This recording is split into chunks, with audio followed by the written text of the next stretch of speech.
বাংলা বিভেদের কাছে মাথা নত করেনি সংহতি দিবসে বার্তা মুখ্যমন্ত্রীর। একতাই শক্তি। সংহতি দিবসে রাজ্যবাসীদের বার্তা দিলেন মুখ্যমন্ত্রী মমতা বন্দ্যোপাধ্যায়। বললেন, বাংলার মাটি একতার মাটি। এই মাটি রবীন্দ্রনাথের মাটি, নজরুলের মাটি, রামকৃষ্ণ বিবেকানন্দের মাটি। এই মাটি কখনো মাথা নত করেনি বিভেদের কাছে, আগামী দিনেও করবে না।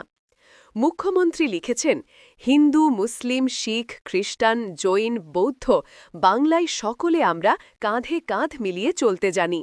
আনন্দ আমরা ভাগ করে নিই, কারণ আমরা বিশ্বাস করি ধর্ম যার যার, কিন্তু উৎসব সবার। যারা সাম্প্রদায়িকতার আগুন জ্বালিয়ে দেশকে ধ্বংস করার খেলায় মেতেছে, তাদের বিরুদ্ধে আমাদের লড়াই জারি থাকবে। সকলে শান্তি ও সম্প্রীতি বজায় রাখুন। ১৯৯২ সালের ৬ ডিসেম্বর অযোধ্যায় ধ্বংস করা হয়েছিল বাবরি মসজিদ। সেই থেকেই ৬ ডিসেম্বর সংহতি দিবস পালন করে তৃণমূল। এবারও যথারীতি সভা হয়েছে ধর্মতলায় মেয়ো রোডে। এই সভার আয়োজনের দায়িত্ব ছিল তৃণমূলের ছাত্র ও যুব সংগঠন।